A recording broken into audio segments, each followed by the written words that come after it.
kingdom of fools. In the kingdom of fools, both the king and the minister were idiots. They didn't want to run things like other kings, so they decided to change night into day and day into night. They ordered that everyone should be awake at night, till their fields, and run their businesses only after dark, and go to bed as soon as the sun came up. Anyone who disobeyed would be punished with death. The people did as they were told for fear of death. The king and the minister were delighted at the success of their project. One day, a guru and his disciple arrived in the city. It was a beautiful city. It was broad daylight, but there was no one about. Everyone was asleep, not a mouse stirring. Even the cattle had been taught to sleep by day. The two strangers were amazed by what they saw around them and wandered around town till evening, when suddenly the whole town woke up and went about its nightly business. The two men were hungry.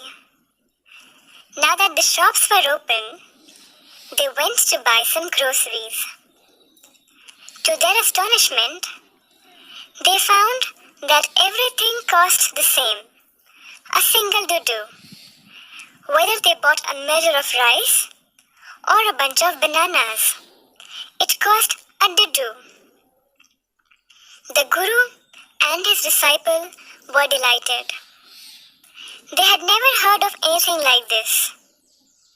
They could buy all the food they wanted for a rupee. When they had cooked and eaten, the guru realized that this was a kingdom of fools and it won't be a good idea for them to stay there. This is no place for us. Let's go, he said to his disciple. But the disciple didn't want to leave the place. Everything was cheap here. All he wanted was good, cheap food. The guru said, "They are all fools. This won't last very long, and you can't tell what they'll do to you next." But the disciple wouldn't listen to the guru's wisdom. He wanted to stay. The guru finally gave up and said, "Do what you want. I'm going," and left. The disciple stayed on, ate his fill every day, bananas and ghee and rice and wheat, and grew fat like a street-side sacred bull. One bright day, a thief broke into a rich merchant's house. He had made a hole in the wall and sneaked in, and as he was carrying out his loot, the wall of the old house collapsed on his head and killed him on the spot. His brother ran to the king and complained, "Your Highness, when my brother was pursuing his ancient trade, a wall fell on him and killed him. This merchant is to blame. He should have built a good, strong wall.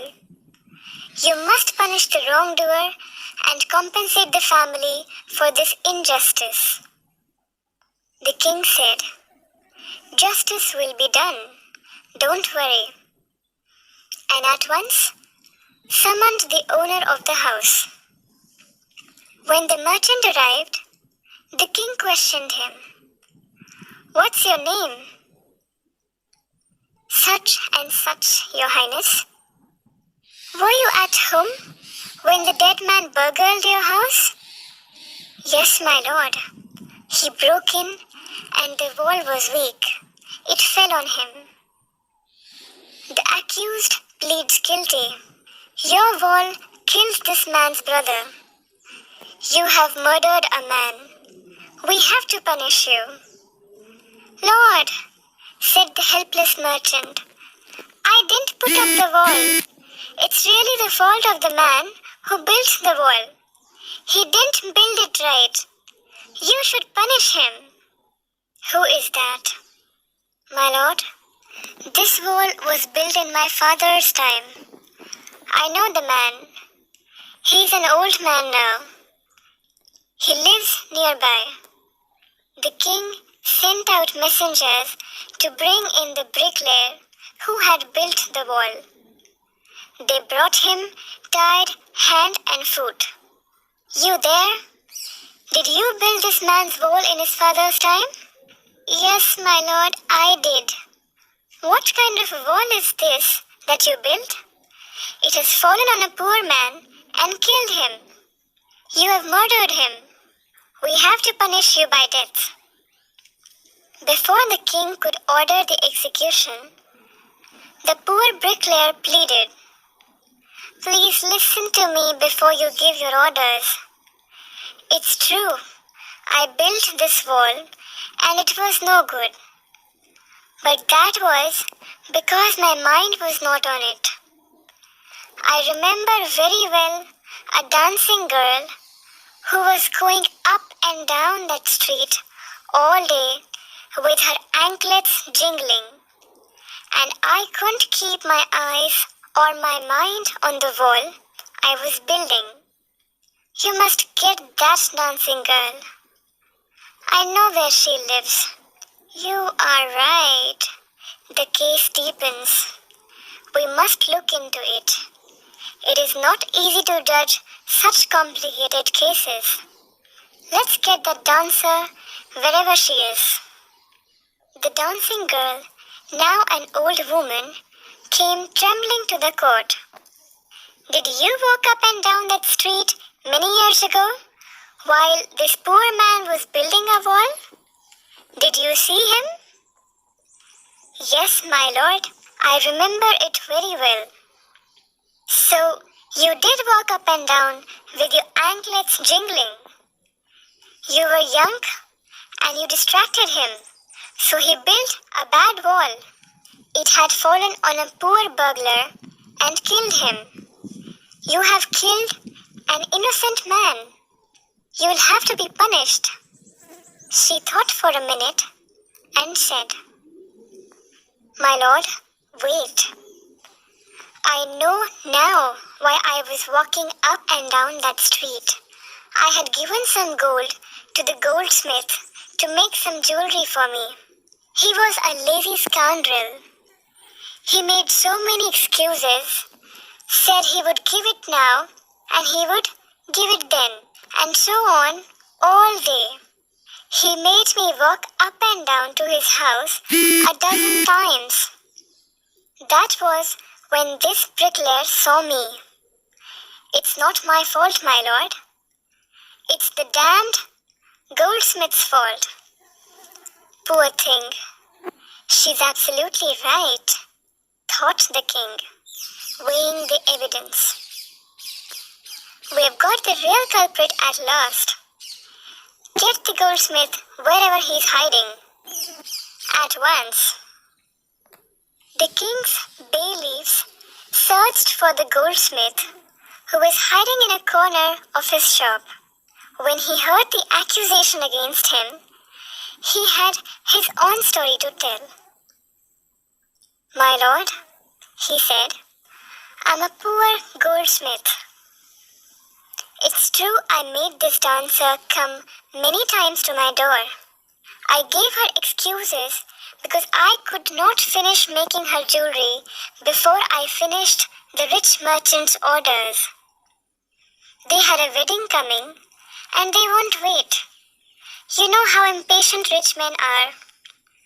Who is this rich merchant who kept you from finishing this poor woman's jewelry, made her walk up and down, which distracted this bricklayer, which made a mess of his wall, which has now fallen on an innocent man and killed him?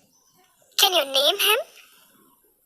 The goldsmith named the merchant, and he was none other than the original owner of the house whose wall had fallen. Now justice had come full circle, thought the king, back to the merchant. When he was rudely summoned back to the court, he arrived crying, "It wasn't me, but my father who ordered the jewelry. He's dead. I'm innocent." But the king consulted his minister and ruled decisively, "It's true. Your father is the true murderer. He's dead. But somebody must be punished in his place. You have inherited everything from that criminal father of yours, his riches as well as his sins. I knew at once, even when I first set eyes on you, that you were at the root of this horrible crime. You must die." And he ordered a new stake to be made ready for the execution. As the servants sharpened the stake and got it ready for the final impaling of the criminal, it occurred to the minister that the rich merchant was somehow too thin to be properly executed on the stake. He appealed to the king's common sense. The king too worried about it. "What shall we do?" he said, when suddenly it struck him that all they needed to do was to find a man fat enough to fit the stake. The servants were immediately sent all over the town looking for a man who would fit the stake, and their eyes fell on the disciple who had fattened himself for months on banana and rice and wheat and ghee. "What have I done wrong? I'm innocent. I'm a sannyasi," he cried. "That may be true, but it's the royal decree that we should find a man fat enough to fit the stake," they said, and carried him to the place of execution. He remembered his wise guru's words, "This is a city of fools. You don't know what they will do next." While he was waiting for death, he prayed to his guru in his heart, asking him to hear his cry wherever he was. The guru saw everything in a vision. He had magic powers. He could see far, and he could see the future, as he could see the present and the past. He arrived at once to save his disciple, who had got himself into such a scrape through love of food. As soon as he arrived, he scolded the disciple and told him something in a whisper. Then he went to the king and addressed him, "O wisest of kings, who is greater, the guru or the disciple?" "Course, the guru. No doubt about it. Why do you ask?" "Then put me to the stake first. Put my disciple to death after me." When the disciple heard this, he understood and began to clamor, "Me first! You brought me here first. Put me to death first, not him." The guru and the disciple now got into a fight about who should go first. The king was puzzled by this behavior. He asked the guru, "Why do you want to die?" "We chose him because we needed a fat man for the stake." "You shouldn't ask me such questions. Put me to death first," replied the guru. "Why? There's some mystery here. As a wise man, You must make me understand. Will you promise to put me to death if I tell you? Asked the Guru. The king gave him his solemn word. The Guru took him aside, out of the servants' earshot, and whispered to him, "Do you know why we want to die right now?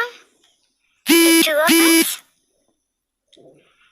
We have been all over the world, but we have never found a city like this or a king like you. That stake is the stake of God of justice. It's new. It has never had a criminal on it. Whoever dies on it first will be reborn as the king of this country, and whoever goes next will be the future minister of this country. We are sick of our ascetic life. It would be nice to enjoy ourselves as king and minister for a while. Now keep your word, my lord, and put us to death. Me first, remember?" The king was now thrown into deep thought. He didn't want to lose the kingdom to someone else in the next round of life. He needed time, so he ordered the execution postponed to the next day and talked in secret with his minister. "It's not right for us to give over the kingdom to the others in the next life. Let's go on the stake ourselves, and we'll be reborn as king and minister again." "Holy men do not tell lies," he said, and the minister agreed. So he told the executioners, "We'll send the criminals tonight. When the first man comes to you, put him to death first. Then do the same to the second man. Those are my orders. Don't make any mistake." That night, the king and his minister went secretly to the prison, released the Guru and the disciple, disguised themselves as the two, and as arranged beforehand with loyal servants, were taken to the stake and promptly executed. When the bodies were taken down to be thrown to crows and vultures, the people panicked. They saw before them the dead bodies of the king and the minister. The city was in confusion. All night they mourned and discussed the future of the kingdom.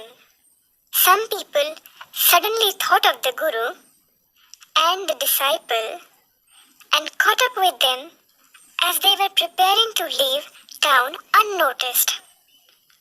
"We people need a king and a minister," said someone. Others agreed. They begged the Guru and the disciple to be their king and their minister. It didn't take many arguments to persuade the disciple, but it took longer to persuade the Guru. They finally agreed to rule the kingdom of the foolish king and the silly minister on the condition that they could change all the old laws. From then on, night would again be night, and day would again be day, and you could get nothing for a doo-doo. It became like any other place. Glossary.